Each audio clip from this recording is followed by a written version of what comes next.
Hello, this is the Mad Alchemist again, and I was watching Verdi's View, and if you're not a subscriber, probably should. And just watching him, and thinking and talking to other people, and how I sometimes find myself talking past people, especially Christians and stuff like that. Yeah, most of your Christians you find here in Kissimmee, Florida. And we're talking past each other, and I see other non-religious people, non-believers, agnostics, atheists, missing the same angle as I sometimes do, is that or at least the Christians around here, and the Muslims too, take this, they take a completely different view to this thing about making claims. When they make a claim, they assume it must be refuted, as opposed to more skeptical people, or I love science. That's how we figure out things. And I love figuring out things. It's like a treasure hunt of life. But in science and skepticism and that view, a claim must be vetted. So if I say I have a dog, or Verity's View says he has a dog, if he were a Christian from Kissimmee, Florida, he would then assume that I would have to prove he doesn't have a dog. Like, his claim makes it the default status. It makes it the status quo just by making that claim. Where we think about it the other way. So if he says, I have a dog, I say, show me some proof. In this case, probably not, because whether he has a dog or not doesn't matter to me. But if he makes a claim like, oh, I have a dog, the dog is sick, and it needs to go to the vet, can I have some money? Now he's asking something of me. He's asking me to do something, or give him something, or somehow alter anything that I do. In which case I'll be like, oh, really, dude? What does your dog have? What kind of disease? And, what is the treatment? Or like, oh, do you have a picture of your dog? Because anyone who has a pet, and if you ask them, and they love that pet, they're going to spend some money on it. They're going to have a picture on their phone. I mean, that's the way it is. And they extend this to all facets of their life. When I was working at my previous job, someone was fired on suspicion of theft. So I come in, and I'm like, oh, I don't remember his name. Where's so-and-so? They're like, oh, he got fired. I'm like, wow, he got fired? He seemed like an okay guy. Oh, they thought he was stealing. I'm like, now I'm taken aback a little bit. I'm like, so they just fired him? Why didn't they arrest him or charge him with a crime? And it took a little bit to try and figure out why. Maybe because I wasn't answering the right question, or the idea just wouldn't sink into me. They very well may have been just giving the best explanation ever, and my brain just couldn't absorb it. And after various questions, I finally understood why they didn't charge him with a crime. Is because there was no evidence or proof of any kind that he was stealing stuff. Which is, I think, kind of illegal. But Florida's a right-to-work state, so I'm not sure how that works. But, and then, all you have to do is make a claim, and then the other person has to prove you wrong. I think you're stealing, so I'm going to fire you. How do you prove that you're not stealing? People, I hang out at the stores. I hang out all over the place. I like talking to people. I like talking a lot. And, and people will be in the store, and they'll do or say something, and they'll be like, well, I don't want to think anybody's stealing. And I'm like, why would you think that way? If you're stealing, they have to prove it. So if you're not actually stealing anything, and you don't maybe have some reason to think that they're going to set you up, then why are you worried about that? Because if they say you're stealing from the store, they have to prove it in a court of law. It's not on you to prove that you didn't steal something. It's on them to prove that you did. But then they keep expanding this to, like, everything in their life. Well, God said gay is bad. Well, there's so many assumptions there. Sometimes I don't even know where to start with. Like, and I don't actually debate with people in real life like this. Okay, let's start. Like, one, prove your God exists. You're making a claim. God exists. Okay, then let's vet that process. Prove that there's a God. And pointing to a book, saying, well, there's a book about God, therefore God is real.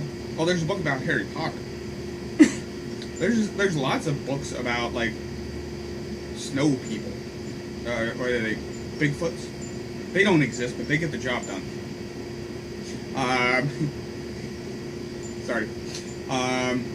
Yeah, Bigfoots don't actually exist, but they get their job done. Loch Ness Monster does not exist, but it gets its job done too. Christian God doesn't exist and also doesn't do his job.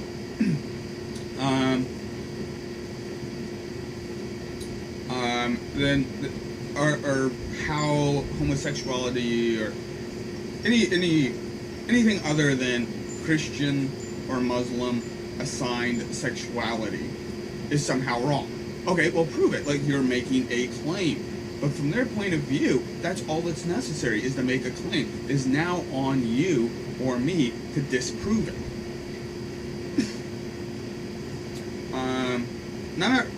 And I can understand why, in a way, that they go this route, is because in real life, out in the wild, it's a useful debate tactic. You go to the store and you want to return something that is outside of the return policy or isn't returnable. Like, oh, I got this blood test equipment. Can I give it back?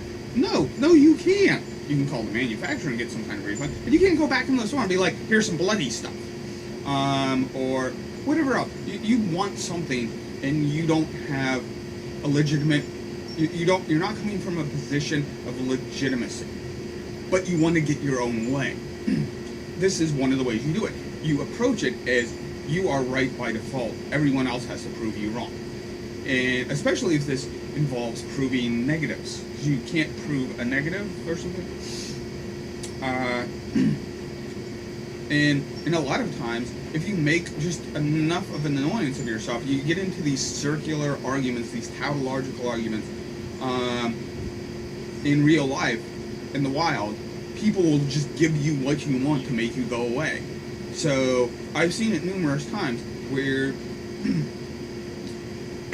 someone will go to the store. I'm standing in line, or I'm talking to people. I'm at the store, I'm talking to people I know. And someone wants they want the black microwave oven for the white microwave oven is on sale because no one wants to buy white microwaves or something. I don't remember. And she had the black microwave oven, and she wanted the same sale price as the one that wouldn't sell. And she just threw enough of a fit, coming from the position that she was right, that she should get whatever she wanted, until she could find some manager who would just give her what she wanted, so she would go away. And so they found this tactic works a lot of times. It doesn't work all the time, but it works a lot. And then they try to employ it everywhere.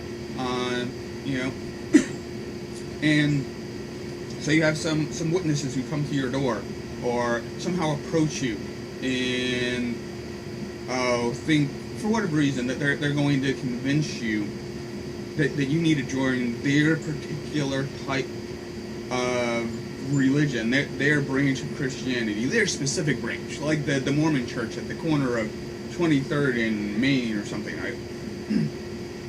And it sometimes works, especially with other theists. So maybe a Mormon can convince a Protestant. Well, a Mormon is, anyways. One group, they approach other people, and they use these arguments. And, well, you need to come to my church. You need to come to my church. You need to come to my church. My church is the right one by default. You have to prove that it's wrong. Eventually, maybe the person will go, okay, I'll come to your church. Just to make them stop talking. They'll promise, okay, I'll go to your church one time. Just stop talking to me. And that it's like in getting the person into the door at the church. I mean, it doesn't really work so much with non-religious people.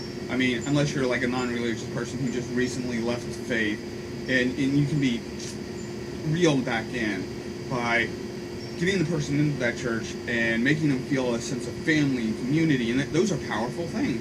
And that's one of the things we non-religious people cited.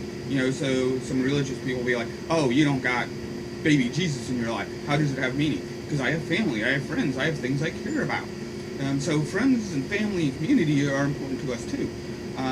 It's important to everyone. If you're not, then that's how humans are made. We're packages. So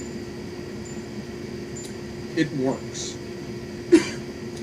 Getting the person into the church. It's like why the store sells eggs. No store makes money off of eggs. It's to get you in the door. That's why your main super center stores sell books at loss. It's literally called a loss leader. You're losing money on this just to get the person in the store. So, sorry about the coffee thing, allergies. I hate taking Zyrtec. I don't like taking pills. Anyways,